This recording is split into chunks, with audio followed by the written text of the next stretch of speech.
4, there's a hadith which mentions that if a person eats or drinks forgetfully, then Allah has provided him with food and drink. Last Ramadan, whilst fasting, my husband requested me a glass of water. Not realizing that he was fasting, I served him with a glass of water and he drank. Should I have reminded him that he was fasting or consider it a provision from Allah? The question has rightly mentioned that the beloved Prophet ﷺ, he has mentioned in Sahih Bukhari, volume number 3, in the book of fasting, hadith number 1933, the beloved Prophet said that if a person unintentionally, out of forgetfulness, while fasting, has something to eat or drink, he should complete his fast. And what he has eaten and what he drank, he should think it's from Allah subhanahu wa ta'ala.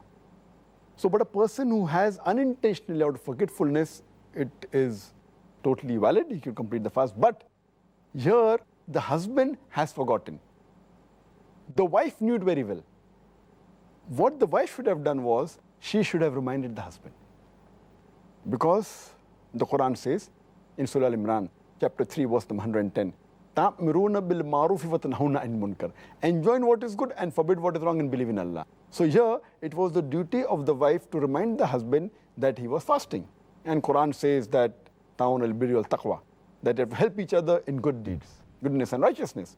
So here it was the duty of the wife, because she knew that the husband was fasting. If she did not know and she gave it, it would have been forgiven. But because knowing very well that the husband was fasting, she purposefully gave it to him. I feel what she had done is wrong. It's a sin. But as far as the husband is concerned, he asked for water not knowing that he was fasting. His fast would be accepted, it would be completed, and that's the provision of Allah. But she should have reminded him. So she is at fault, the husband is not at fault.